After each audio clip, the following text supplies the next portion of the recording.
Hey folks, if you're just joining us, I'm just doing a mic check. I was wondering if you could hear me. You can't see me right now, but can you hear me? And if you can chat in that you can hear me, that would be fantastic.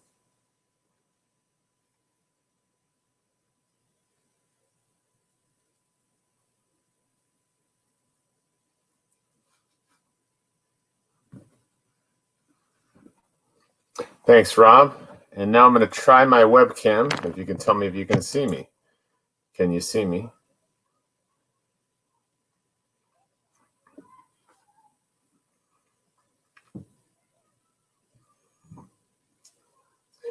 Excellent.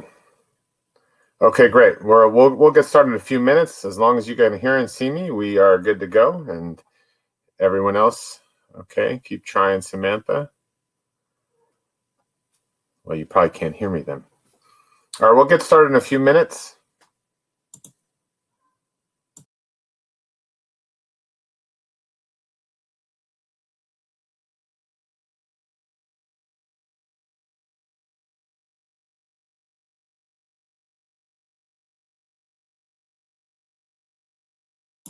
I just turned my webcam off, so you won't be able to see me now. We'll wait. We have a big crowd tonight, so I'm going to give it a few minutes to let everybody come in.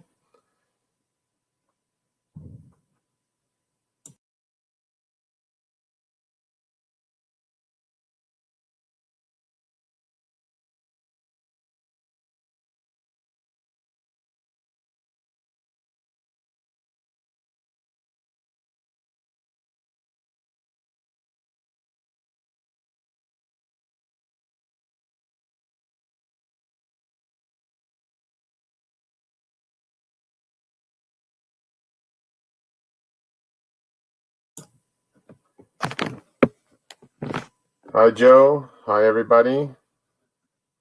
Keep coming in. I'll be with you in a few minutes.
Jude, sorry to hear that. Your dad's making you watch this. Um, Hopefully he's watching it with you. So I'll try to make it as painless as possible. Hi, folks. It's Anthony. We'll get started. I'm going to give it another minute or two, even though I will be recording this, so you could watch it back if you have to jump off. So one more minute or two, and we'll get started.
All right, great. Well, welcome everybody. We have a pretty good sized crowd, so I'm going to get started. My name is Anthony Rusomano. It's there up on the board on the slides that we have. Welcome to Roadmap to College. This is the middle school edition.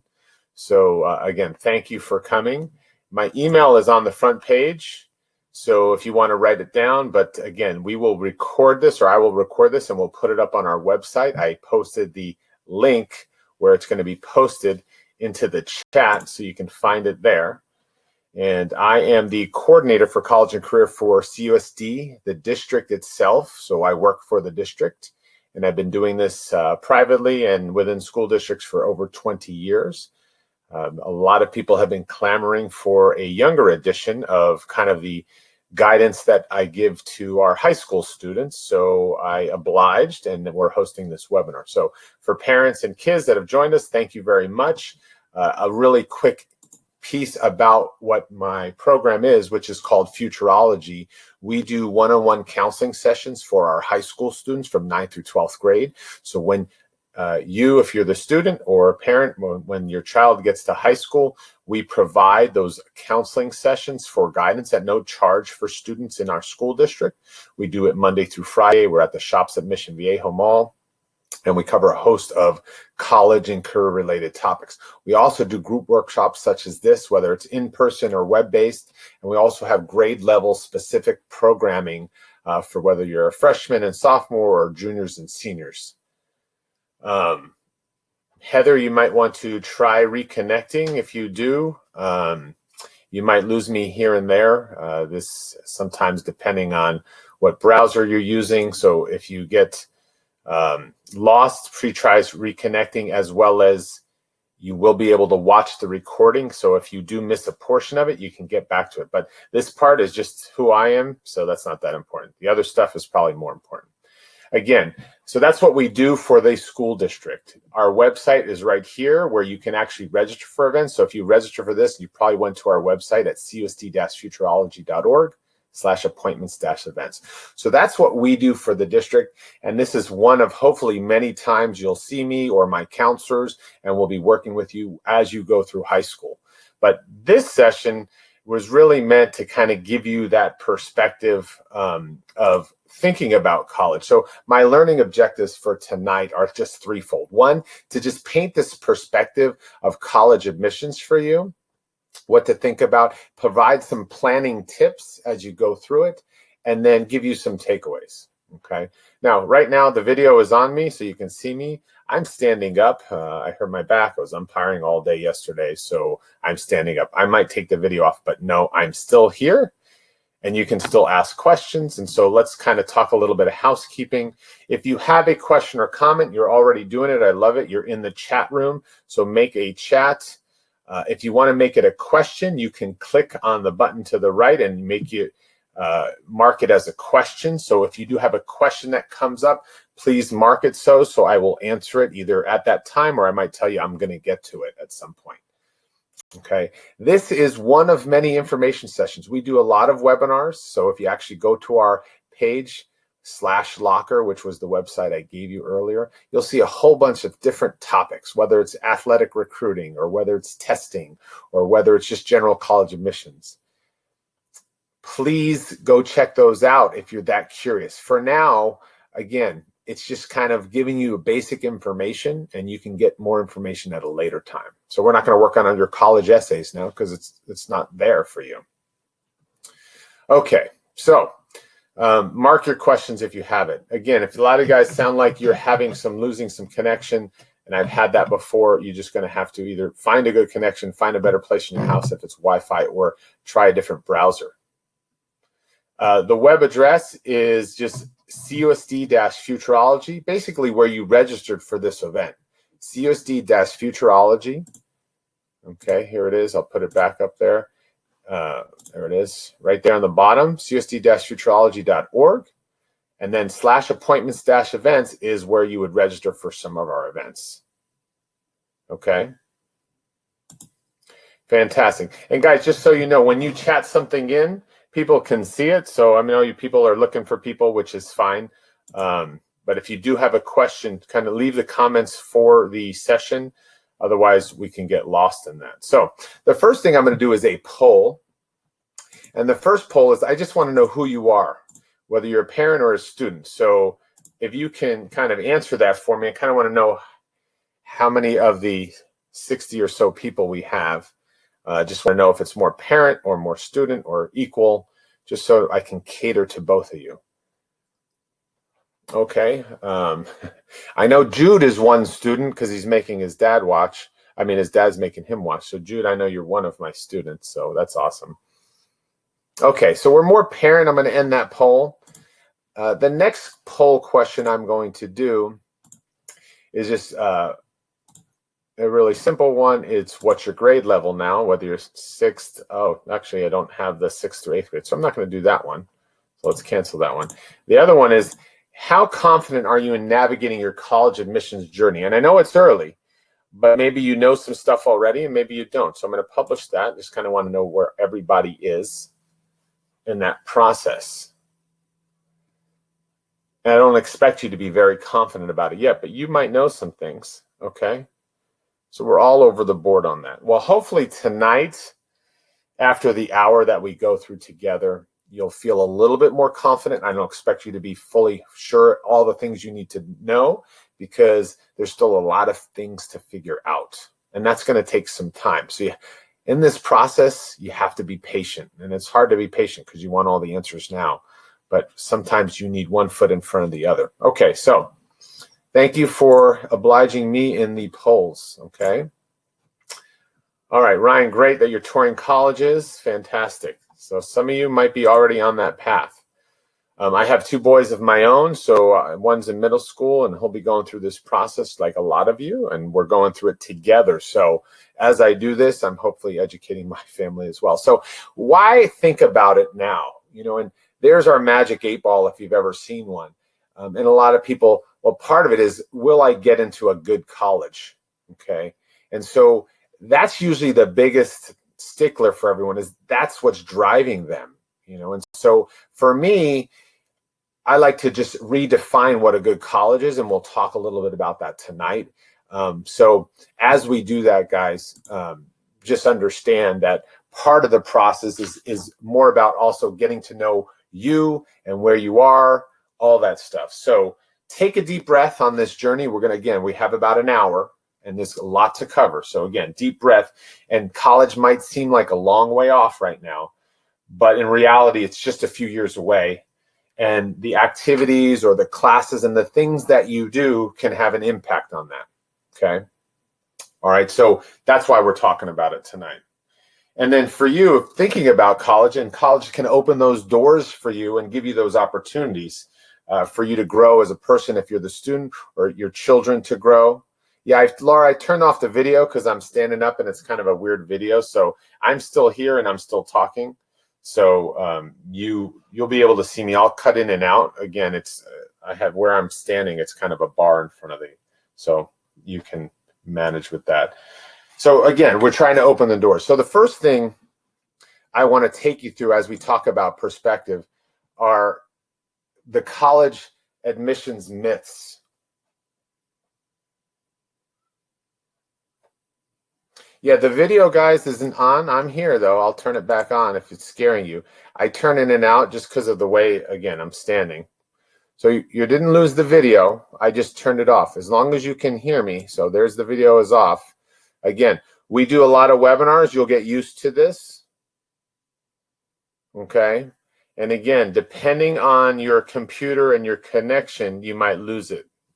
As Ryan pointed out, just try reloading your page if you lost the video. I lost the audio.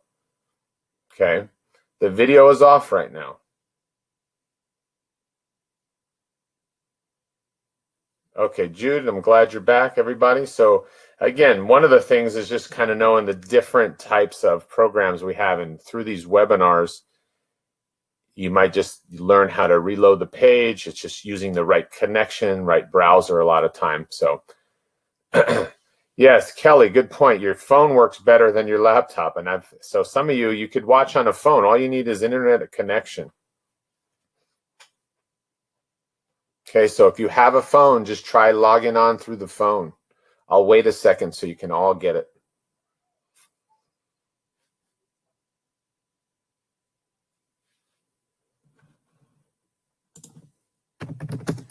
So again, try your phone if you're having trouble.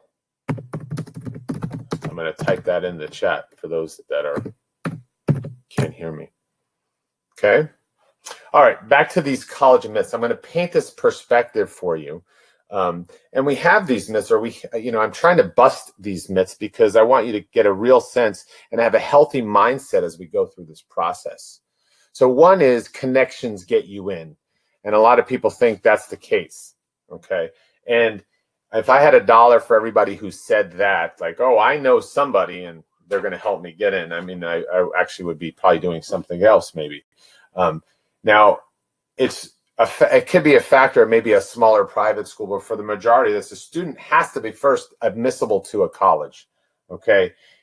It's not about knowing the right people. Admissions officers are looking for motivated students, okay, who can add to their campus community. And that's really the most important. It's not the connection, or it's, hey, look at the star athlete. They're going to get in. Look, if you don't complete the admissions requirements, it doesn't matter how good you are, okay? That's number one.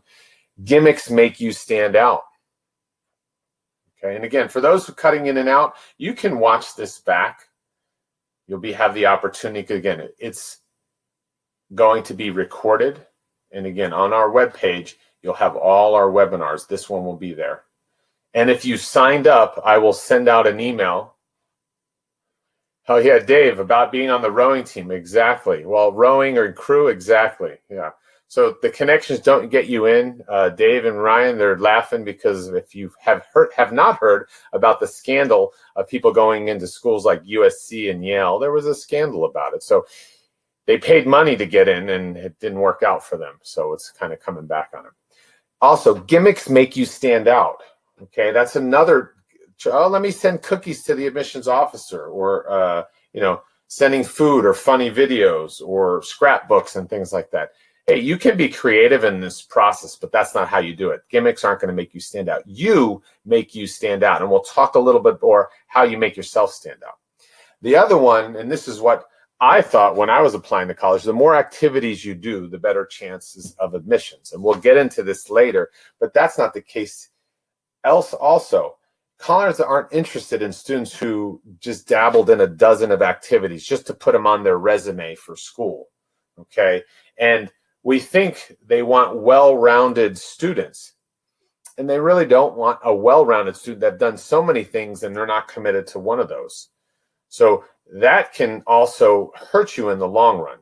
It's really more effective to truly commit yourself to one or two activities you truly enjoy, and we'll talk about that more. But again, just painting that picture of these myths that we might go into having, okay? The fourth one is, to be successful, you must attend a prestigious college. I need to go to a top 20 school, Yale, Harvard, or Princeton, or USC, so I have to pay $300,000 to get in or something. And that's really not the case either, okay? I guess it's a myth too. I mean, if you look at all the chief execs of the top 100 companies in the Fortune 500, you'll find out that not many went to these prestigious schools that we're talking about, okay? There are other things that influence success, and it's not necessarily going to a prestigious college. Number 5, it's never been more difficult to get into college than today. Again, that is a myth, and I'll debunk it in a few seconds as we kind of talk about it. Yes, more students are applying to college than today than back in my day. But what hasn't changed is highly selective colleges. They're still quite selective, but there are more schools and more seats available. And we'll talk a little bit that in a second so you can kind of get a better perspective on that. And a lot of people think if I don't have great grades or high test scores, colleges won't look at you, okay? Everybody who's on this call, student or the parent might be on it, and your child will go to college. If you work with us, for sure, I know it for sure, but everyone on this webinar is going to go to college. The question becomes, where are you going to go? Okay, and as we kind of look at that and talk about that stat, it's never been easier to get into college than today. So your outlook is good. People don't really, it's never been easier. It's so hard. Well, partly is you think about all the schools and the hardest schools that you hear about. So we look at this little graph here, this pie chart. And again, I'm going to just prove that I'm here. If we look at this pie chart on here, if you look at that little red sliver, those are the colleges that accept under 20% of the applicants. It's very small. Most of the colleges admit almost everybody. The blue is colleges accepting at least half of the applicants. Most schools accept almost all the applicants. And so when we look at colleges, the perspective is for my students is there's a college out there for you. You're going to go to college. For a parent, it shouldn't be about those top 30 to 40 schools, even though we all see them on TV or we hear about them, because it's just so competitive. And so if we actually open our minds to what's out there, we have a really good chance. You don't need the perfect test score. You don't need the perfect grades. So that should be the good news. As you enter high school, it's not about perfection, okay? That you have to have the 4.974 GPA or you need to get a perfect 1600 on the SAT. It's not. Even with that, you might not get into the schools in that red sliver. People who get rejected from Stanford from those schools because maybe they didn't develop other things of their candidacy. And that's what we're going to talk about today. Okay, so that's kind of that slide here with this pie chart. And again, you'll be able to kind of take a look at it. And as I said, the good news is the average, I'll stay on this slide, just the average admissions rate for all colleges is about 66%, which is pretty high. So, and again, that Ivy League or those top schools, they reject more than 90% of the applicants. They reject 90%. So again, it's a matter of where you're applying and also what you're interested in, okay? So the big question for a lot of people that they come to see me is, where do I start? How do I start? And that's what we're going to talk about now. So we have to get out of our mind. I have the school in mind already, Anthony. Well, you shouldn't. What you should have in mind as we enter high school, it's not the school you have in mind. It's who am I? Okay. And that, unfortunately, that's a harder question. Figuring out who you are and then maybe what you want in life can be two of the most challenging aspects of growing up. I know parents who are on the phone, they'll tell you that we still have that challenge. You know, who am I? That's always a challenge for us. So we might not figure out through high school as you enter high school, but if we start the process and we start asking ourselves the right questions, we're going to be at a good point. And how does this relate? This relates because as we look at to the colleges and what we want to do, it's going to make sense if we can combine those and make sure they cross over. Because we have a lot of students, at least that I see at the high school level, that they're juniors or seniors now, the juniors that are graduating or the seniors that went through the year, is they come in and they want to talk about colleges, but they haven't looked at who they were and what they wanted, and they're just picking schools randomly, and they weren't matching their values and all the different things. So again, as you continue to go through high school and even to college, it's really important to take the time to really think about what you want for your future. Okay, and it's going to help us make better decisions along the way. Okay, so and we know the opinions of others can get in the way. I call that noise or just outside influences. Somebody's doing something else. Staying true to yourself will help you make better decisions in this process. Okay, so that's kind of all my caveats. So as we think about who we are, it's really important to kind of see what things we need to consider. Ken, how do I get a college to see a sport I play if the high school I got doesn't have that sport? Ken, I'm not sure exactly understand what you're asking. Are you saying you want to, let's just say, play lacrosse and your high school doesn't have lacrosse? Can you re-ask that? Or are you saying, how do I get a college to see me? Are you trying to get, how do I get them to look at me? Is that what your question is? Or are you saying, like, I play lacrosse and my high school doesn't have lacrosse, so how am I going to see me play? Is that what your question is? So if you can re-ask that so I know for sure while I continue on. So who am I? Am I unique? Really what we need to look at are things such as your interest, what your values are, because that's what's going to help us define and find our interest. So as we start with who I am, interests, things you want to learn more about. Keep that in mind. Your values, things that matter to you besides money. Your personality is what makes you you, or your skills, things you're already good at. These are the kinds of things that I want you to start looking at as you enter high school, as you finish middle school, and along those next 4 years, and even into college. That's going to help create a framework for who you are and what you're going to go after. A lot of kids forget that because they're so focused on taking all these classes and just doing the classes and not thinking about these things, and it gets tied up. So doing what you love helps to find your own road, okay? Whether you want to go into acting, you want to be a musician, you want to be an engineer, and then that's only part of it, because the other part of it is building that foundation. And when I talk about a foundation, I look at it as like a ice cream cone. So on the slides now, you see ice cream cone and flavors and things like that. And I always liken it to that because the foundation is like your cones. The scoops are like your interests. So if you like science and sports or travel, okay, those are your interests. But your foundation, I want to be physically active. Like for me, one of my foundation is my family. And so the things I do or the jobs I take, I have to make sure, at least now, it was different when I was younger, that I'm not away from my family way too long. So I don't want to travel anymore. And I don't. I work for this local school district and I only travel locally here. So that's important to me. So what's your foundation? And learning about that, your central value to the core you are, it's going to show up in some of your interests. It's also going to help you figure out maybe what you want to do later. So for example, let's say maybe your subject in school, I don't know, here's my son. He likes PE. So I'm like, hey, how about take a saddleback class this summer? He's like, yeah, can I take one in PE? So he likes PE. He loves to compete. He loves to play hard and be outdoors. That's my son. He's in middle school too.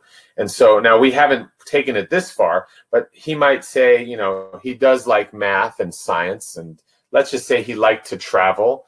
Maybe you think they have nothing in common, but maybe being physically active, he might choose to become a Navy SEAL. Okay, that might how he ties into his career, some of his foundations with his interests and stuff like that. Or maybe he likes science and math and he wants to become a chemist because he wants to work with elite athletes and create vitamins for them or something like that. So that's kind of how you start to build this stuff. I don't expect you guys to know that now. Okay. It takes some time. And again, I'm still here. It takes time for that. It's going to take time for me to work with my son to figure this out. But the thing is, if we don't start asking those questions, then we're going to be lost in the process when choosing those colleges and tying those in. And we can't jump to the colleges and all the classes I need to take for the colleges, not paying attention along the way. So that's what I mean by the foundation. Yes, Ryan, the Navy Academy is a great school. It's hard to get into. So Ken, to your question, you're talking about how do I get it? So this is off topic. I'm going to answer it so I don't lose it in the chat part. But how do I get a college to see me play if the high school doesn't have that sport? Well, Ken, great question. So you should watch her athletic recruiting game plan, which I did a video because at the college fair the other year. You can watch that to get an idea. But first things first is if you don't have that sport, well, maybe you play a club in that sport, whether it be club lacrosse or a club sport. Maybe you go to tournaments. I have no idea. And you tell the college coaches that you might be interested to come to that tournament because maybe other great players are going to as well. So that's one way. They do showcases. You go to tournaments, the coaches will come there. But the only way they know you're going to be there is if you tell them. So you kind of let them know, here's where I'll be. That's one way too. There's videos and highlights. Okay. Club hockey. Is this the Ken that I know? I don't know. Club hockey for your son. So maybe I know you, Ken.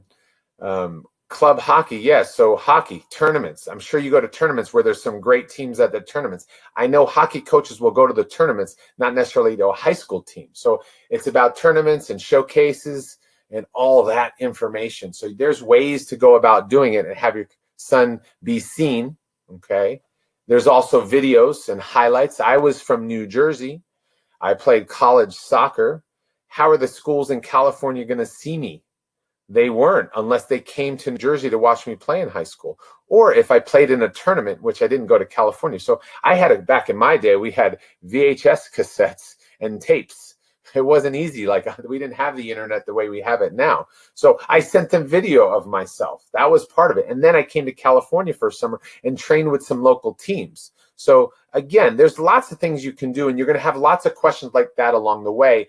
And my group at Futureology is a resource for you. So you shoot us an email and say, hey, I'm wondering about this, or you come have an appointment while you're in high school. Now, right now, it's kind of early, and coaches may or may not be looking. So again, you also have to build up to say, I'm really great in this sport, or I'm really great at dance and theater, and build what I call a portfolio or achievements in that sport, or the drama, or anything that you do. If you want to go down also what we call the specialized group, whether it be an athlete or a musician or anything like that, you need to build a portfolio. So when you start building the portfolio, you can be seen, okay? Anyway, sidetrack, good sidetrack. So as we look at this and we're thinking about who we are and what we're interested in, okay, it's really important to, again, I always say, like, if you're doing what's going to make you happy? You know, what is at your core? What do you love to be doing? What couldn't you do without? And again, even as adults, we're still figuring these things out, but you need to ask yourself those questions. Or as a parent, what do you notice about your child? I have two boys. One, I notice when I see them, loves working with his hands and building things, and he builds relationships. And the other one is very disciplined, and he sees things a certain way, and he's about numbers, and they're very different. As long as they're doing what, they'll be happy. And each of them are going to be doing something different. So again, we have to treat them as individuals. If you are a student here on the call, then you're talking about what makes you happy, okay? So moving on, I got another question here. We're trying to pick a high school. One is 18 IB, another is just straight AP class. Anyway. Well, I'll talk about it in a second because we'll get to academic planning. So Zane, make sure I don't forget your question, okay?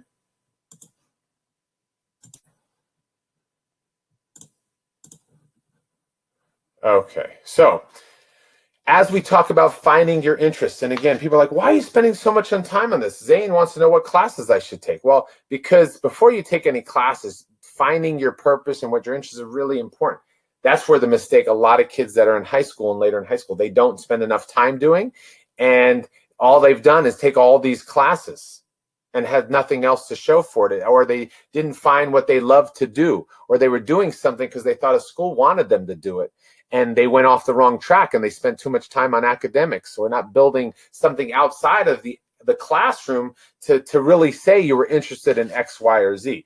So as we talk about finding your person, it's kind of like this little map here. What you love doing combined with what you're good at, what you can be paid for, and what the world needs. And right in that center is kind of that sweet spot, as I call it. So parents or even students themselves, if you're trying to find your purpose, here's a couple kind of pointers, is when you're looking for that purpose or what you should be doing, like what kinds of activities or things you do you naturally what are you drawn to? Okay. What kinds of activities do you pick up quickly? You know, for me, things I picked up, anything that was like hand-eye coordination, I picked up very quickly. Okay. And there's a reason why I became a coach and a trainer and different things like that. So that made sense. Flow, what kinds of activities do you automatically seem to know what steps to take? My younger son, somehow he sees something and he can build it. He doesn't necessarily need the directions. My older son, doesn't work that way. So what flow do you have? Also, what kinds of things do you naturally do well? Okay, parents, what do your kids do well? This is going to help guide them to find some things. If you can notice these things. As a student, what things do you know you're good well? Hey, I can memorize things really well. Great, fantastic. And then also, what things give you energy and a sense of passion? Do you like walk into a room and like being social and that gives you energy? Do you like performing and being on stage and that gives you energy? You have to take note of some of these things, okay? And that's going to help you on your path. And we kind of talked about these things, so I'm just going to kind of skip through it. One thing, just so you know, when we work with our high school kids, not even in 9th grade, 10th grade, we do this program called Mapping Your Future through Eureka, which is just a program. We help kids do some mini assessments to get started on the path. So when you become 9th graders and 10th graders, you can come to some of these events. They're free, and we help you get started on the path to finding out what your values are or what your skills are and doing that. So I really encourage you, when you come to high school, you check out some of our programs. You might not find them on the high school campuses, but you can find them through our Futureology or through the high school websites. It'll be on Futureology's website. Ryan, can playing an instrument affect your college admissions? It can affect it, and in a good way. You play the bassoon. Now, Ryan, are you good at the bassoon? Let's start with that. I'm kidding. Whether you're good or bad, Ryan, at the bassoon, and I'll talk about activities in a few minutes, but the really quick thing is, if you care about the bassoon and you spend time doing the bassoon and it kind of encompasses you, then it's going to help you. And I'll get back to that later. Okay, well, good. I'm glad you're good at it. All right. So in a nutshell, your high school career is broken up into what we call academic. Here I am. I'm still here, always checking in with you. Again, I'm standing up. Academic and non-academic things. Okay. A lot of students end up spending so much time on the academic things that they don't build a well-rounded person in the non-academic area. And well-rounded doesn't mean doing everything under the sun. Well-rounded is meaning like your academic and non-academic factors play an influence. So Ryan, your bassoon would fall in the non-academic. Ken, the hockey would fall in the academic. No, I'm kidding. Would fall in the non-academic. Things outside the classroom that build who you are, your aptitude, your personality, your teamwork, things like that. It's good and important to have those things, okay? And we're going to break those down right now and kind of I'm going to give you some tips about academic planning. So Zane, will come back to your question about that, okay?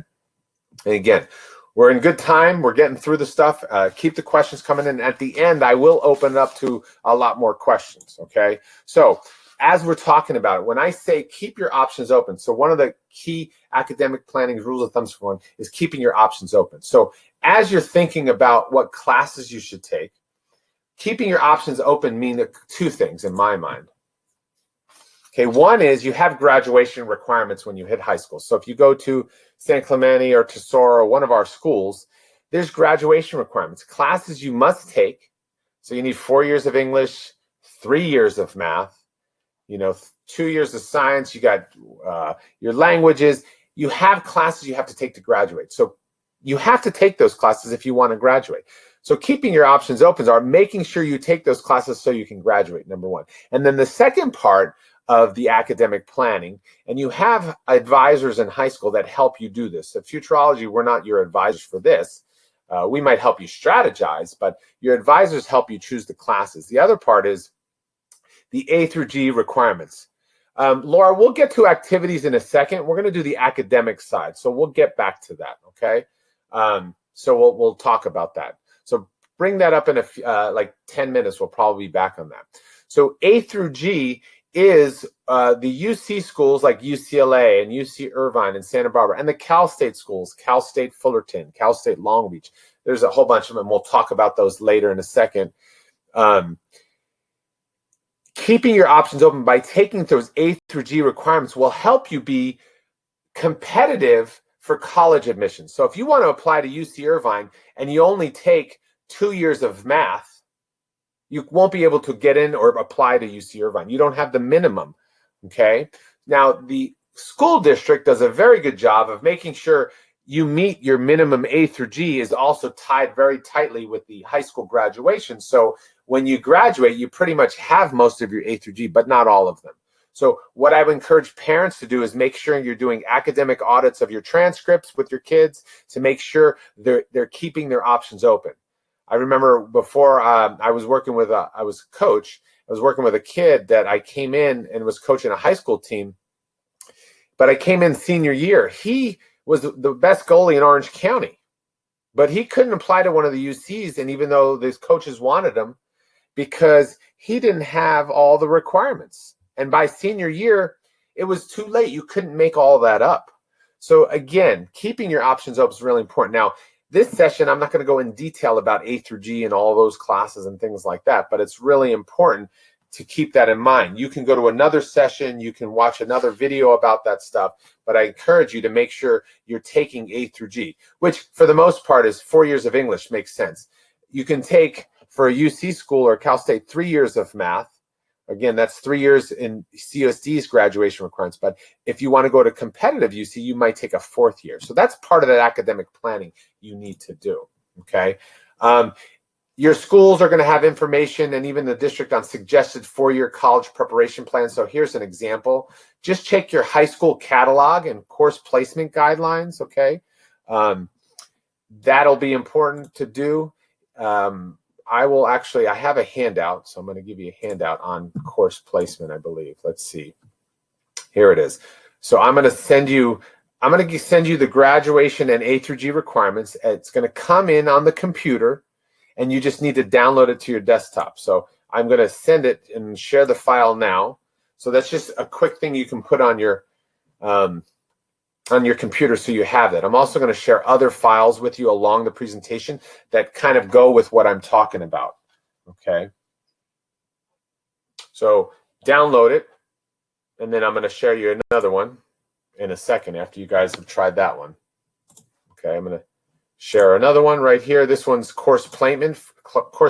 So in order for you to take certain classes, you have to be placed in other classes. So if you want to take an honors class, you have to have a prerequisite sometimes, or how well you did in another class. So that's what this course placement guideline is. So again, these documents you can get on a website or the school's website. I'm just giving them to you here in this session, okay? So kind of talking to Zane asked the question too. The next idea or the tip of academic planning, and this is where a lot of people go astray here, is a healthy balance, okay? When we talk about a healthy balance, and here's kind of the graphic that I give people, is like, how good are you at juggling? You know, so now if you take a regular class, it might be a lot easier than if you take an AP or an IB class, and it's really important. And when I say healthy balance, is if you're taking too many honors and AP classes and your grades are suffering for that, or you're not getting the time to do some of the things you're really interested in doing, it's going to make it more miserable for you. And the process shouldn't be that miserable. So that healthy balance is a balance of enough where it makes you feel like you're still getting to do other things, that you're not staying up till 3 in the morning studying. Because I know a lot of high school kids that they're so deep into these classes that they have no free time. Everything is scheduled, and they get no sleep because they spend too much time doing homework. If that's going to be you, then you're going to struggle through it. And ultimately, that's not always going to be the deciding factor. Well, I took 12 APs. You know, sometimes, again, some of those schools don't even give you the extra credit in APs when they recalculate your grades on your college applications. I don't want to get too in detail about that, but you need to understand that. So in terms of AP, I'm going to send you a little guide, Zane, and everybody else, about the difference between IB and AP, and I'll talk about those in a second. So I'm going to share another file with you. If you can drag those down to your desktop. Okay, but again, understand that you might take all the hardest class in the world, but if you can't manage that, or you want to play hockey, but you don't have time for hockey, and you love, and that's your passion, then maybe you're taking too many classes. So that healthy balance across high school is going to help you make it more worthwhile, and you'll be more engaged, and it'll be better for you, okay? So again, that class and that academic classes are really important to really creating kind of, you know, as you look 4 years, that vision across high school, what do you want it to look like? Now, according to, I'm going to get back to your question, Zane, right now. So your question is,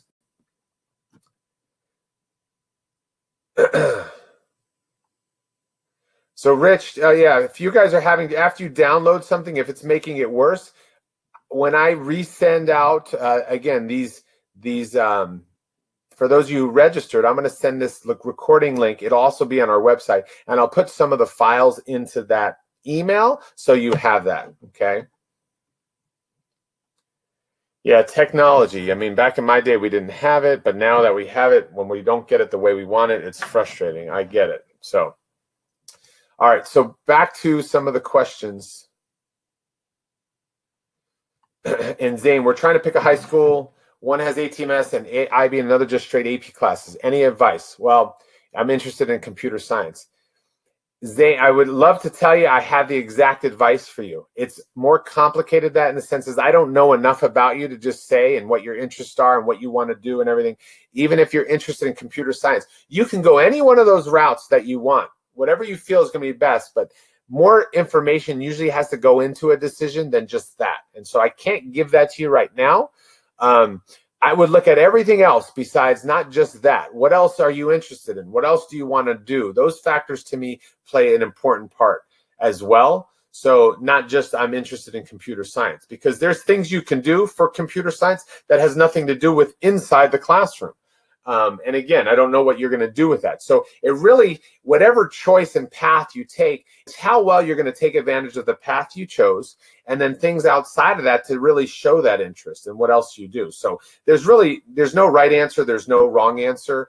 It's just a matter of whatever direction you choose, there's ways you can back that up. So again, depending on the high school and what kind of experience you're looking for might also play a role. So I don't know what kind of experience you want. Some schools have more school spirit. Some schools are more sports oriented, if that's important to you as well. I don't know what other interests you have. So Zane, when you're asking that, again, a lot of the guidance we do, we try to give you some general pointers. And then when it comes to some specifics, we need more information.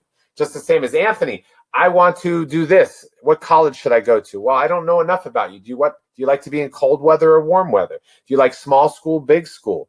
Do you like sports school, non-sports school? So it's hard to give you schools when I don't know more about you. So again, you can do what you need to do with any of those programs. It depends on how more intense and academically intense you want it, how less intense you want it. I don't know where you are with that. And again, a healthy balance. What's going to help you balance all the other things you might be interested in? I don't know.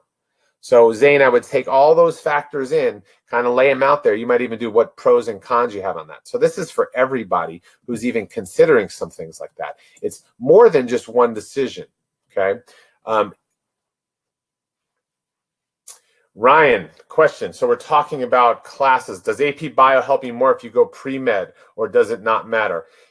If you're talking just pre-med in that question, it won't matter. Just the same as when you go to college, it won't matter if you're bio major or if you're an anthropology major. It won't matter. What's going to matter when you're in college is what your grades are and what your MCAT score is. So AP Bio now won't help. Now, if you love biology and you're totally into it, then take that. If you don't love it, then take AP Psychology because you love that. You could be a psychology major in college and go to med school. So if you're thinking pre-med, I wouldn't be choosing classes about that. Now, if you're saying pre-med to show that you really like medicine or something, you better be doing something inside high school and outside high school that shows you're totally into it, whether you're interning at a physician's assistant or you do something at the doctor's office or you work at a hospital. That's what's important. It's not necessarily taking AP Bio. But again, you guys, don't get caught up on one little decision like this particular class. Everybody gets focused on one. It's a bunch of decisions, okay? Kristen, great question about, we'll get to that, and website of researching colleges. I'll get to that, I promise you. And Samantha, go 1 year abroad and maybe enroll in a high school in Europe. Being out of the country for 1 year, in your opinion, would it cause issues in the application? Samantha, great. I love that. If that's what you want to do, there's a way to do it and still look great. And I think you can do that. We call that, I think that's possible. So again, making sure you take all the requirements and everything like that. A lot of people actually just do it after high school. They take a gap year, we call it, and they go travel and they do that, and that's fine too. So it might be possible for you, Samantha. You're going to have to dig deeper and more research into that and what classes you're going to be taking, how you're going to do it. You might take classes online as well. So we'd have to look into it more, but I wouldn't rule it out yet. The other option is take a gap year after high school. So we'll have to figure that out for you. All right. We'll get to those websites. All right. So the next thing and the tip is auditing your transcript.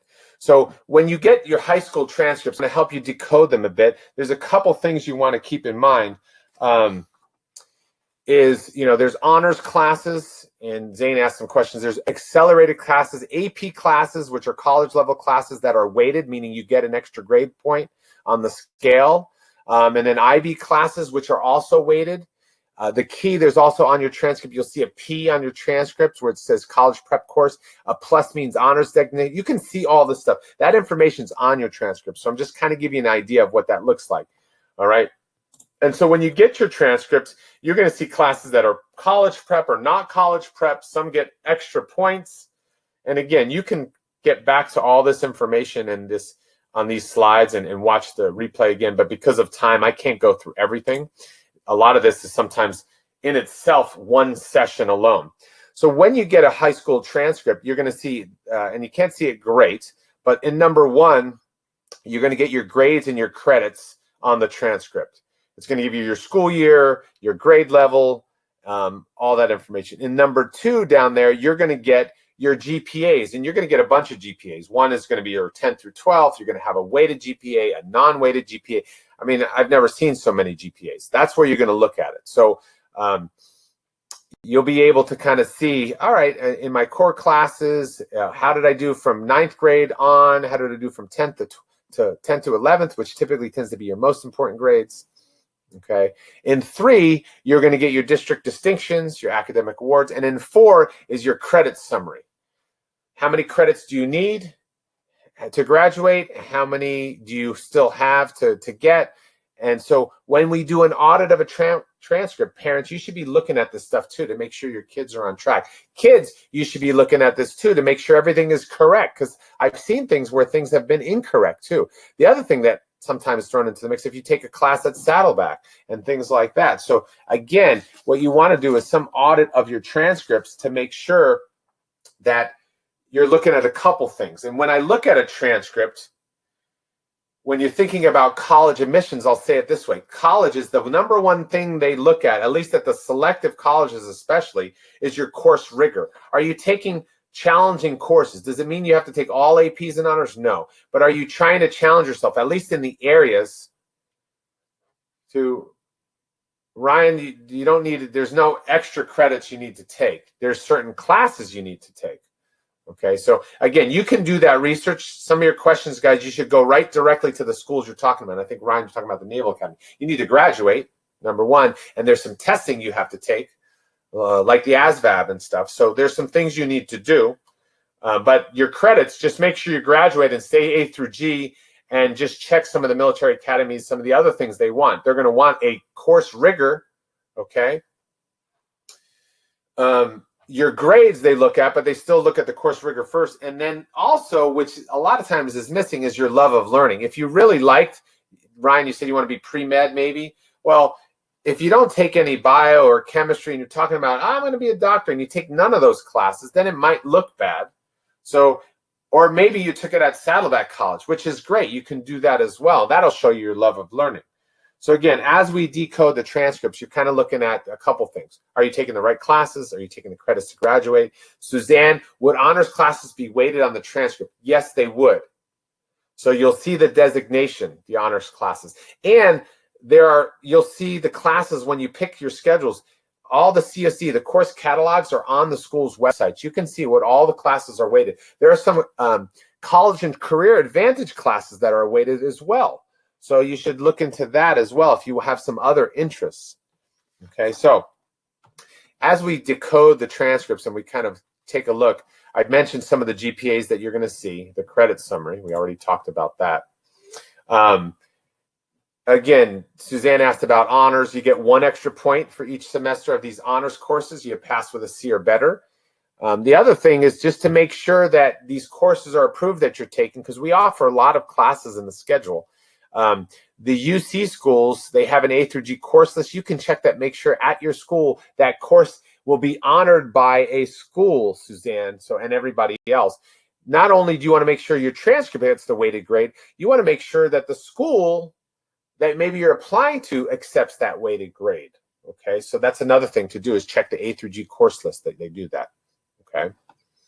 Because of time, I'm going to skip through some of this stuff. So a couple more tips about academic planning that I want to make sure you understand is make sure you're meeting with your academic advisor every year to talk about these classes. That's the best person you're going to have. You have your tools, your school loop and Aries, which are the tools that we use at the high school level to make sure you're paying attention. You can check your grades. You can look up your transcripts. You can print your transcripts. So that's really important. And then as you guys enter high school, a lot of people go, well, freshman year doesn't count. It's not that it doesn't count. So a lot of times, again, they look through 10th through 11th grade, your GPA usually. But it counts in the sense it sets you up nicely for the following years, which classes you take, course placement, and setting and developing good habits your freshman year. So it does count. So don't think it doesn't count, I did poorly. Now, if you did poorly freshman year, they do want to see an upward trend. So if you trend upwards, that's a good thing. Okay, so start strong. And senior grades will count as well. You can't just bomb senior year because you just got into the college. Also, the classes you take, they're going to see the classes you're taking. So that actually plays a role, especially with your course rigor.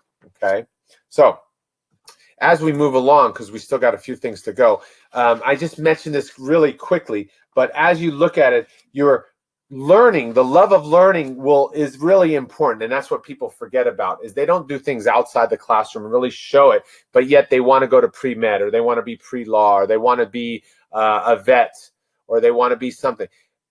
You got to look at some of those things beyond the GPA, because if you're just a GPA hound and you're not doing some of those other things, that's why some of the kids at the competitive schools, they don't get in, because they don't show that academic curiosity. So it's really important that you do that. Okay, so make sure that you're doing that, as well as building the skills you need to, if you want to go into pre-med or you want to be a veterinarian. Well, that's going to require, to be a vet, people skills, well, animal skills, but how to talk to people and other skills that necessarily don't go into just coming from your academic classes. Okay, so as we move, and I know I'm talking fast, some high school expectations. Kelly Sweet, do you recommend a place for middle school kids to learn keyboard typing? I love how you made it a question. Fantastic. Yeah, there's some programs. I know my son uses the program, Typing Agent. You can find some things online. You can take something, you just take a computer class. Ryan, Keyboard Ninja. Yeah, there's a whole bunch of things you can do. And you don't even need to take a class. You could just do it on your own. So some of those skills that you think are valuable. Now, I should have taken a keyboard typing because I still type really badly, but I'm fast, but I have my own way of doing it. But yeah, I think that's a fantastic thing. You can learn that outside the day schedule. And great, Deborah's already looking, Saddleback, sure. Your junior colleges, your local junior colleges have classes like that. Find out what you're missing, you think you need, and do that. I think that's great.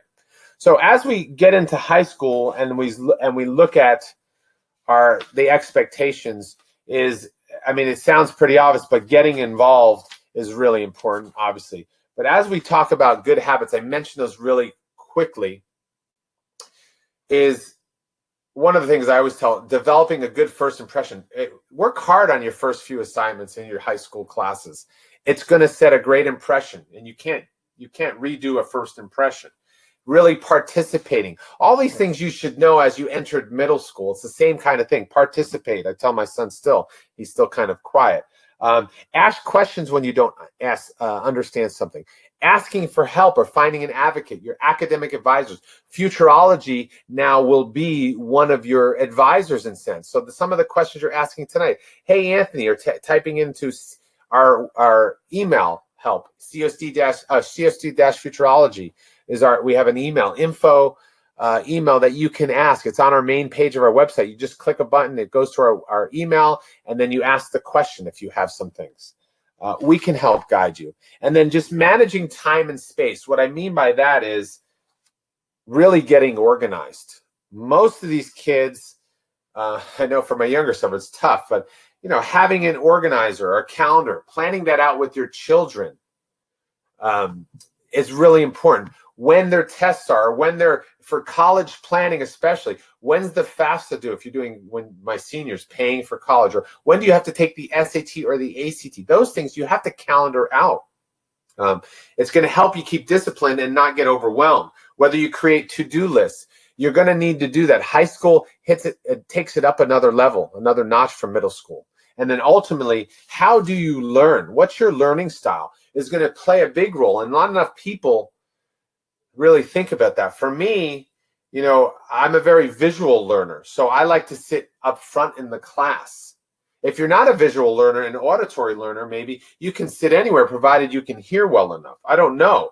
Are you tactile? You like to touch things. Kinesthetic, you know, kinesthetic, move around and physically do things. That's my younger son. So knowing that he likes to do that, some of the classes he might take, maybe it helps with his learning style when he's taking a certain type of engineering class, which I didn't mention it earlier, but College and Career Advantage, which is within our district, they run crime scene investigation classes, engineering classes, EMT classes. So if you do have some other interests outside your typical English and math classes, the College and Career Advantage is a really great way to take classes. Or at Saddleback, if you didn't know, kids in our district can take classes at free for Saddleback, and they'll still count as graduation requirements. There's some classes you can do that. So talk to your teachers, talk to your advisors about some of those. And again, tie it in with your learning style. So that's definitely going to help you on that. I forgot who asked the question, but we talked about activities and I said I would get to it. So I'm going to get to it here. I'm going to scroll back and see if someone who asked my activity, they asked about, let me see. Where is it? I want to make sure I hit that. Oh, Laura. Musical instrument outside of school have as much weight as playing with the school program? Oh, great question. So let's talk about it. Well, first of all, activity takeaways. I mentioned this earlier. It's not about doing as many activities as you can. To me, it's quality over quantity. Okay? Laura, it doesn't necessarily look better because you went to the school band or you do something outside of school band. So that doesn't matter if it's in school or out of school. What matters is that you're committed to it and that you love it, okay? So that's the more important thing. It's not that you're doing it in school versus out of school. Now, if you don't do anything out of school, like you go once a week for an hour a week, that's okay. But if you're more committed than that, that even shows it even better. So don't just join anything, folks. I call this being a joiner. Don't just sign up for every extracurricular activity. Now, when you're a freshman, it's really about exploration. So I really like when kids are exploring a couple things. As they move through sophomore, junior, senior, you should be solidifying some of those real, I found my interest in lacrosse, or I found my interest in engineering and robotics or something like that, which is great. You can find that later. So as you move later through it, find those and really focus on it. They don't want unfocused kids when they're looking at them for college applications. Back in my day, we used to hear the term well-rounded as like a good thing. Do as many things as you can. That's not true anymore. They want well-rounded student bodies, meaning that they want the kid who's the robotics kid that's amazing at builds his own robots, and the bassoon player, right, from New Jersey, which is where I'm from, but I don't play the bassoon. That's what they're looking for. Well-rounded student body, and that you in your own lane doing the things that you're really good at. So again, that's really important. And they're not necessarily saying do community service. I have this all the time. Anthony, how many community service hours do I need to get into Harvard? There's no answer for that. If you're asking that, then you're asking the wrong question. Because then if I said 100, you would do the 100. And you're not doing it because you love community service. You're just doing it to get into Harvard. Then you're doing it for the wrong reasons. So I tell people, let interest be your guide. Your guide should be your interest. If you do that, you're going to be in better standing. You'll have more things to write about. You'll develop more experience. You'll be more passionate about the project. Be an Angular kid is what I tell people, is just have that passion. If you like writing in literature, maybe you're taking college level courses in writing literature and you're doing some journalism stuff for the school newspaper or something outside school. Okay, so that's a good thing, not a bad thing. And don't do things just because you can. Okay, PDF is something. It's called playtime, downtime, and family time. You still need that as well. Make sure when you're picking your classes and doing your activities that you still have that time for playtime or some downtime. You need time to de-stress yourself. So don't go into high school thinking, I'm going to do everything. Nami, weighted classes, meaning you get an extra point. On one of the slides earlier, like for example, if you got an A in a honors class for, let's just say, or AP class, AP Bio, because somebody mentioned it before, instead of getting a 4.0, you actually get a 5.0 if you get an A. So it helps boost your GPA. That's what a weighted class is. Great question. And I maybe went through it too fast. So AP classes or IB classes are weighted. There's honors classes that get weighted.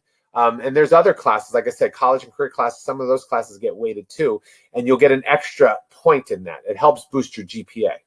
Okay. Now, don't just take it because it helps boost your GPA. Again, healthy balance. If you're taking too many honors classes, maybe you couldn't handle it and you get a C in it. And that's not a good thing either. Okay. So as we're looking at activities and things like that, you definitely want to make an impact and invest in making that impact and taking the initiative.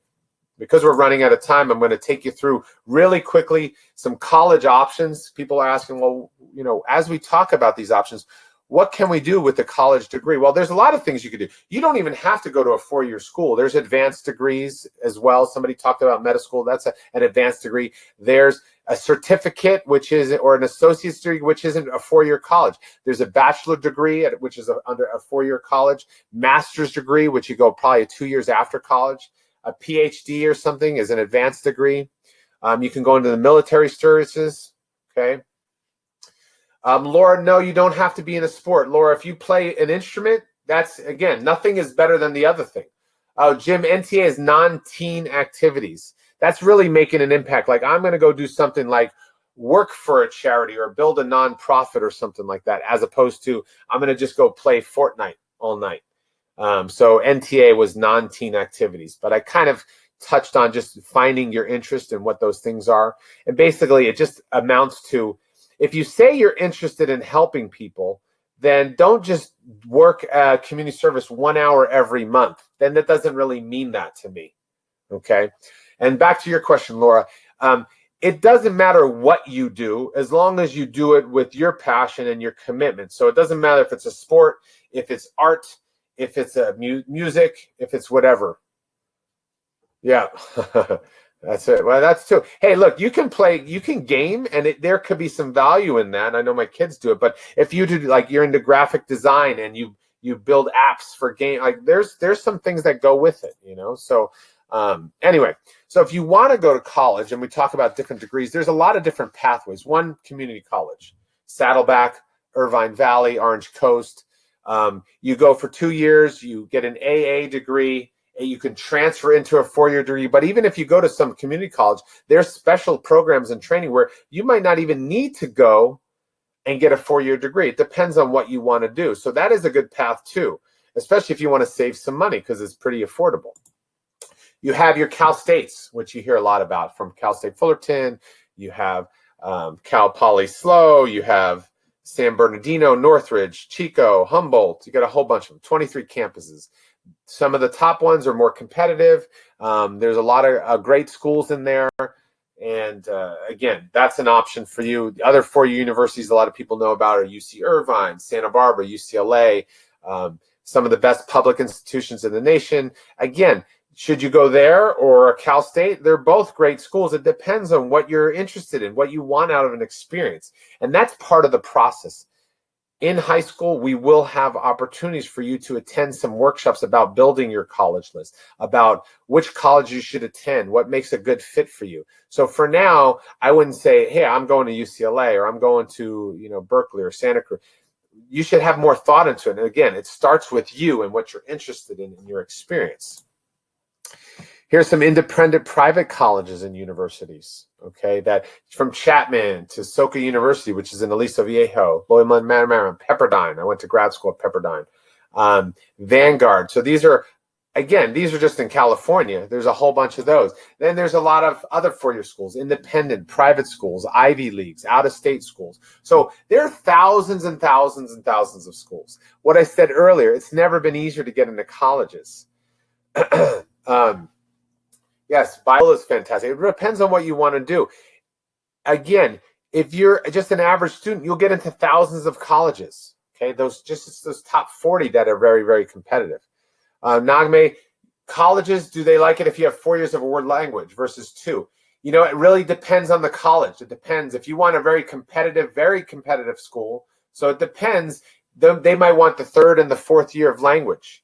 Okay, some schools, it won't matter as much. It depends on where you're applying. So again, that's going to come in time. If you love language, then take 4 years. If you don't, get through the minimum and then move on to something else you're really interested in. Okay. We talked about a gap year. I mentioned it earlier. Maybe you're taking a year off after school. Ryan's been talking about the military academies. Thank you, Ryan. So that's another way to go. And then even trade and technical schools. So if you want to go into culinary arts or different trades, whether in auto mechanic or maybe you go to San Clemente High School because they have the auto program. Those are ways to go as opposed to maybe going to college. So there's a lot of things you can do, and then even alternatives. Some people start a business. Some people travel, volunteer. It's not necessarily directly to college if you don't want to. But again, in Futurology, we help you on your pathway come up with some of these ideas and find those pathways and the best way to approach it. But it all starts with starting high school with good habits, taking and being open to all the classes and making sure you're taking the minimum requirements for everything so you have options at the end of it. If you don't and you go, well, I won't take a language at all, and then you hit third year and you go, well, shoot, to go to this school I need languages and I need 3 years. Well, then you're too late. You take a junior year and you just missed it. So again, you want to keep those options open. This was brought up, college shopping takeaways. Again, you can start doing it now and taking tours with your family. And I took my kids to New York over the summer. We stopped by a college or two. We went up to Cal Poly Slow on a drive back from a camping trip. Those are always great. You can start doing that now to get an idea for college in the field. But you still, more research has to be done. You go to college fairs. You talk to reps. You talk to people who've been to those colleges. But it all starts with you and knowing what your best fit is. If you're not a competitive kid and you're very generous and kind, like certain schools won't fit you. If you want to be outdoors and out of the city, well then, don't go to a school possibly in the heart of New York. Yes, websites can be deceiving. You should do a tour, or you can do an online tour, talk to students who are there. Weather. People I know who want to go to school back east and then they realize they're there, and I've known kids who've come back because it's too cold. So again, you have to take it all in, and it takes some time. I always tell people, don't judge a book by its cover, because in that sense, if you just, again, websites can be deceiving. Of course, it looks great, or the brochure says it's great, so I trust it. No, you have to do more research than that. Somebody asked about some tools that we use. When we teach our students, we use some of these tools like College Board's Big Future. That's a really good one. Or College Raptor. Krishna, you can do college tours. You just go onto the college websites and sign up. Or you could do your own tour. You don't have to do a tour. We're taking a bunch of kids to UCLA and Occidental in June, and we're going to do a tour with them. We signed up for a tour with our kids and stuff like that. To do that, you can do that on your own. So if you're going on a vacation and you're visiting a school, see if they have some tours. Sometimes a third-year student will take you. Get on their email list, and you'll see some information about that too. So back to, somebody asked about appropriate tools and how do you do college searches. I don't want you to get too far ahead, but again, we take students through this when they're in high school, usually around sophomore, junior year. We're teaching them how to use some of these tools. We had an event called College List Jumpstart, how to enter in criteria. So if you wanted a big school that was over 10,000 on the West Coast, and you wanted to major in mechanical engineering, and you wanted to be outdoors, or you wanted to have a car on campus, and you wanted to make sure it had fraternities and sororities or whatever, it'll spit out some schools for you, which is fantastic. We didn't have that in my day. So you can use some appropriate college search tools to help you on your path, and it's going to make it a lot easier. Yes, I'm still here. So again, those are 4 of the ones we have. On our website, we list a whole bunch. We also have some videos on using some of those. So that's a great way to start, and start early. And as you get more criteria, now I know that I really want to major in this, then you punch it in. Oh, now I know my GPA, or now I know my test score. You punch it in. And schools will come out that match that criteria. So Princeton Review has some tools. There are some other tools. Again, we list a few of those. Princeton Review actually has an app. I don't know, that you can download on your phone, and it's a good one to kind of do the same thing. You can punch in what your interests are. It's not as in-depth of a tool in terms of entering the criteria, but it's a good way to start and have an app on your phone with that. So that's a good one too. So thanks, Ryan. So as we kind of wrap up and we talk about general high school planning, I'm running out of time, so I'm going to go over just because it's still important stuff. But again, keep the questions coming in. Oh, thanks, Ryan. College Raptor. Yeah, it's pretty good. Again, I wish I could create my own. I just don't have the time that had things of every college search tool, because not one, it does all the things that I really love. So that's just kind of happened. So reclaim time. What I mean by that is reserve an hour of time, every few days or something just for you, where you do something that makes you happy, that you're not just studying or not studying the SAT, or you're not doing something for your AP class. You got to reclaim time in your day. If you start losing that, then all you're doing is taking too many AP classes. You don't have that healthy balance. Cut back on the time trying to fix that weakness. I know a lot of people do this in the application stuff. It's like, well, I'm not good at this, so I got to go fix that so I look better. No, sometimes just focusing on your strength. The more time you work on those weaknesses, especially if you don't like those things, like I'm not good at math, and you keep going, I'm taking math classes all summer. That really, it kind of holds you back in a way. Don't measure things based on potential value. Oh, what do you want to know, Ryan? What's the what?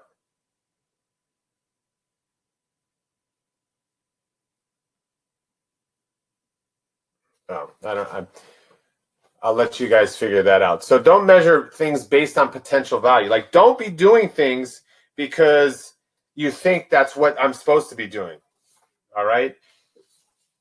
Scheduling every second of your day to please the colleges, or doing things because you think the colleges want them, isn't the way to go, because now you're doing something for someone else and you're kind of letting them control you. Obviously, sleep more, setting SMART goals, which are measurable goals, things like that. You probably will learn about that in high school. Because of time, I'm going to cut that short. Go outside the classroom to enrich beyond the classroom. We talked a little bit about that. And present your best authentic self, okay?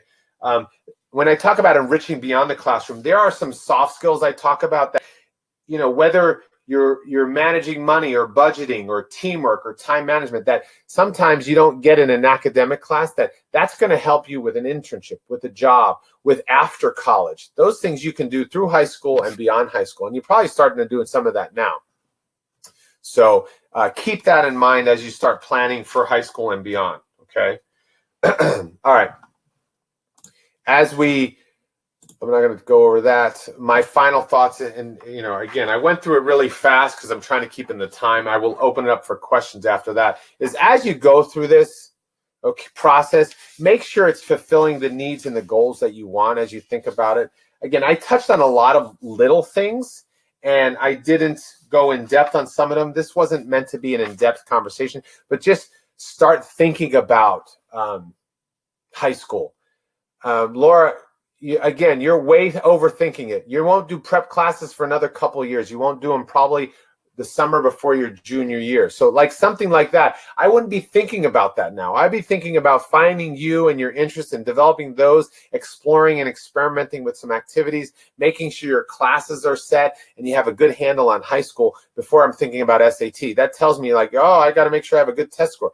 You start doing that. You got to take things in this process in chunks. And the testing and prepping and SAT and AC you're not there yet.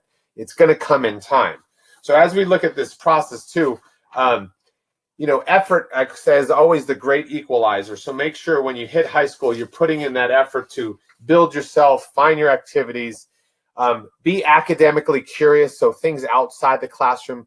BAK means be a kid at heart. Make sure you don't lose sight of that, because otherwise you get in this rat race of over scheduling, over testing, over classing, too many classes and stuff. And then when you apply, you go, well, I did all that for nothing because I still didn't get in. Like, again, there's no formula to get into some of these colleges.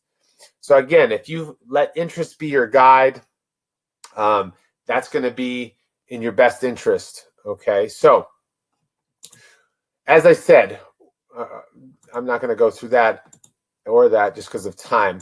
I don't need those.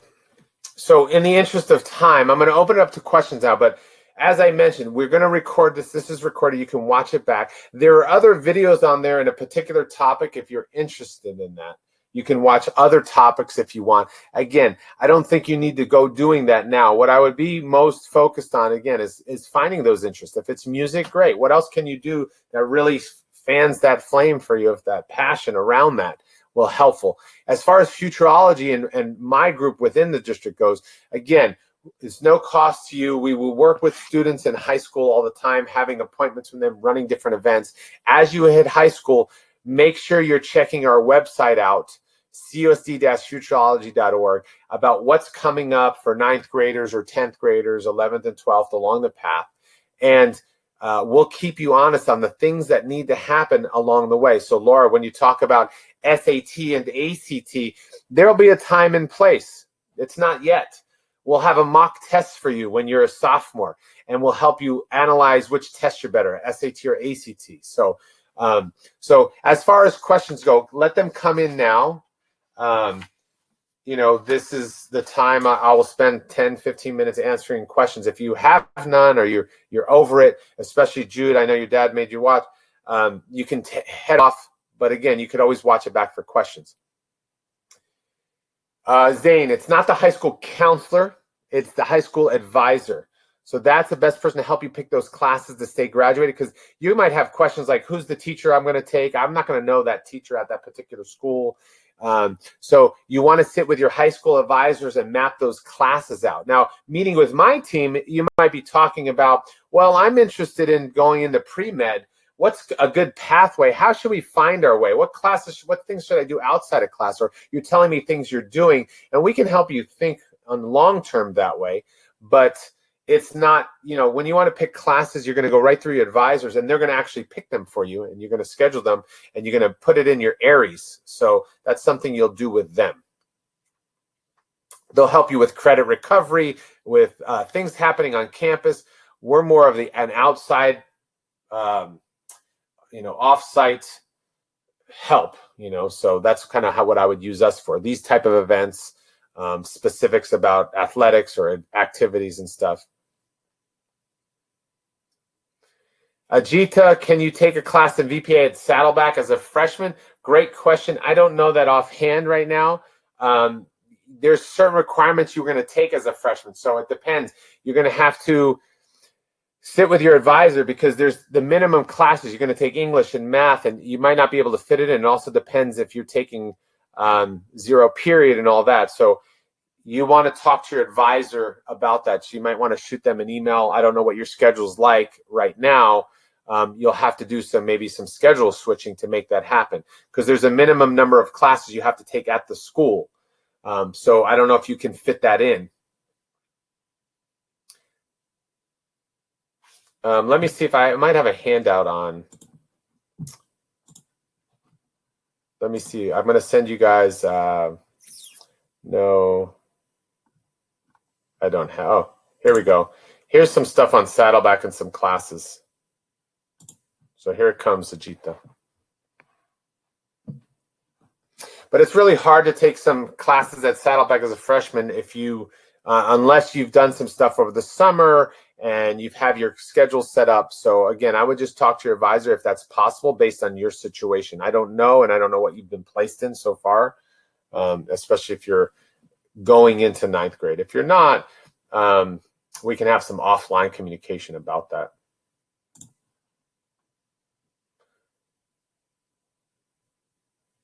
Oh yeah, you could take classes over the summer, sure. Yeah, you could take Spanish over the summer. Some classes are hard over the summer, like geometry, again, talking to your advisor, because they're going to know all the skinny on the classes that the kids are taking, because they talk to them every day. So that's what I would say is like, oh, is that a good idea? Well, and also, even though I say you can do that, doesn't mean you should do that. It really depends on what your plans are and what the rest of your schedule looks like. So before you say, oh, Anthony said I can, doesn't mean you should, okay? Ryan, you can go, if you're looking for good pre-med, it doesn't matter where you go to undergrad if you're going to go to medical school. So ultimately, as I said at the start of this, it's kind of finding a good fit. First, you got to know a little bit more about what you're interested in, what kind of experience you want on a college campus. So I can't recommend good You can go to Oberlin, Ohio, or you can go to Chapman over here. You can go to anywhere, provided it depends also what you want to study. You don't have to be a bio major. Maybe you want to be a psych major, so you want to go to a school that has good psych classes or an internship program. I don't know. But ultimately, where you go to undergrad, not going to matter where you go to med school. So if you went to Harvard undergrad and I went to Saddleback and then I went to Cal Lutheran, and my MCAT score and my GPAs were better than yours, I'm going, and I don't care that you went to Harvard undergrad. So ultimately, for medical school, it's not going to matter that much, as long as you go to the school that meets your needs in other ways. So if your end goal is medical school, I think you're looking at it differently. What are good schools? What are good schools for you, for what you need and what you want? If it's medical school or law school, guys, undergrad usually doesn't mean that much. You just want the experience and to take some classes that'll keep you engaged. Krishna, taking geometry over the summer, is it worth it? I don't know. I don't know you, and I don't know if it's worth it for you. I have no idea. I don't know what you're trying to do. So again, guys, the questions sometimes you ask, and I wish I had more time with you and I had like 5 hours, or I did this every week for every month for a year, because that's you're asking me a question that I don't know enough about you sometimes, and that's why it's hard to say, should you? I don't know. I have 100 more questions then for you, Krishna, to determine if it is. Why? Are you a math person and you love math and you need to get to the highest level of math as possible? I don't know. Are you doing it because you think you have to do it? I don't know. Are you doing it because you want to take a different class during the school year that's more in your interest? Okay, well, now we're getting somewhere, but there's so many more questions to be asked. So what I would tell you is go through that so what and the question funnel for yourself to say, why am I doing this? What am I trying to do? If I knew more of that, Krishna, I could probably give you the advice, but I don't know. I know that people have done it and said it's hard over the summer. It's a hard class, number one. So that's what I know. And two, they do it for different reasons. They're trying to get to the next math level to catch up, okay, because they want to take something else, because maybe they're interested in computer science. Again, everybody has a different reason, but make sure your reasons are worthy of you taking geometry over the summer. Would you rather do something else over the summer? If yes, then why take it over the summer? Again, don't do something because you think you're supposed to do something. Follow your interest. That's what I would say about that. Other questions? We still got a lot of you on here, so I'm happy to stay a little bit longer because I went through, and I didn't get through half of my material, but you're welcome. Ryan, thanks for being my co-host.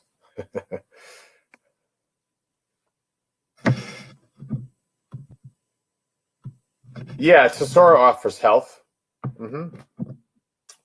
So if you don't get it over the summer, you can take it during the school year.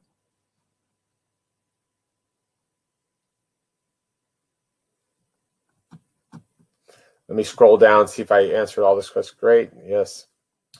You're welcome. We're happy to be a resource for you.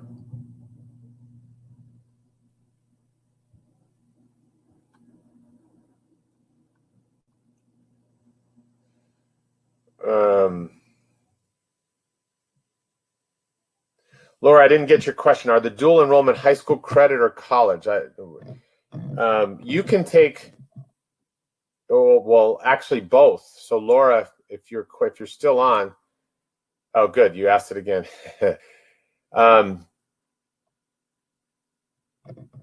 You would get both classes of credit. You got to double check with the high school, but a lot of the dual classes, well, the dual enrollment is you get class credit for high school and for college. That's the advantage of that. So if anybody, as you're planning your schedule, those dual enrollment classes are fantastic. You can get credit for both. You can actually literally leave high school with your AA if you do it right. But it might be tough to do. But taking classes and getting college credit now is going to save you money in the long term. So again, plan appropriately. If you're going to do some classes, try to do that. Find something in your interest. Take classes at Saddleback, which they'll pay for you to take those classes. So you can get both college credit and high school credit. So really important. So yes, those classes are for both. Great question. I'm glad you're looking at that, so I appreciate it.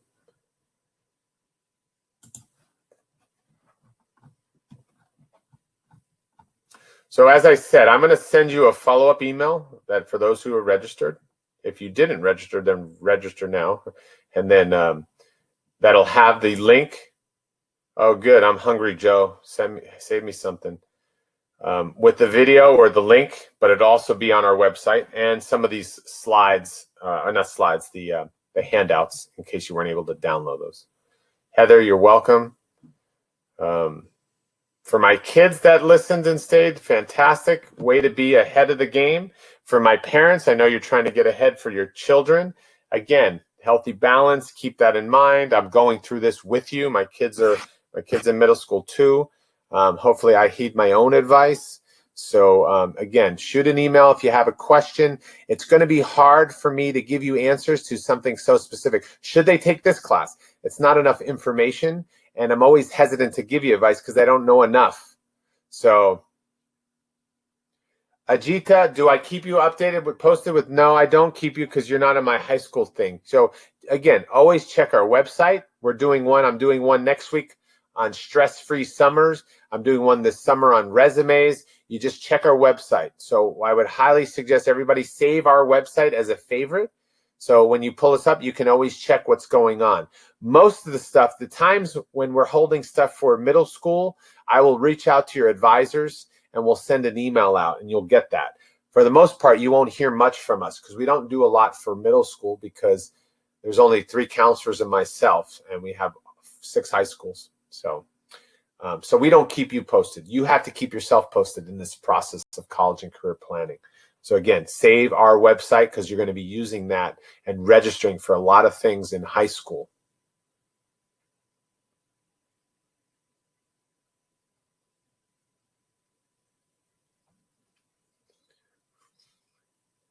Yes, I'm emailing well, not all the parents, anybody who registered and the email they registered with. So if a parent registered and put the kid's email, it's going to the kid.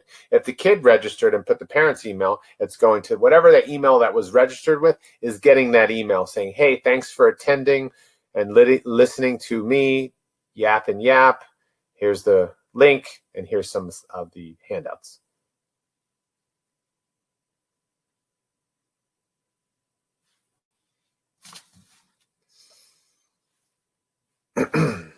Let me see. I'm going to scroll back for any questions. For some reason, I'm coming up under my friend. I don't know why. Well, then tell your friend to email you, or I don't know. If you registered for this event, you would have got a confirmation from our Calendly appointment system. So if you didn't get that, then you must have not registered with your email. You would have gotten that says, hey, here's the reminder of this session. If you got those reminders, then you signed up with whatever email, your email. So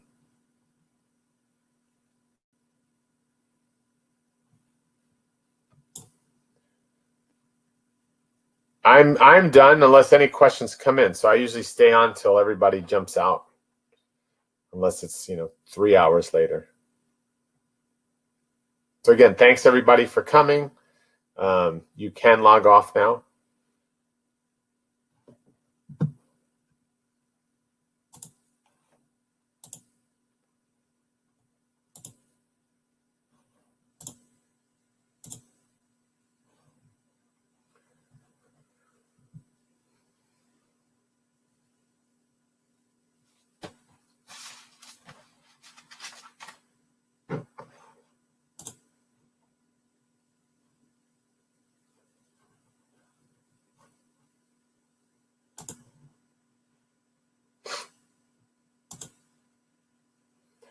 All right, everybody, have a good night. I think there's no more questions. I'm going to log everybody out.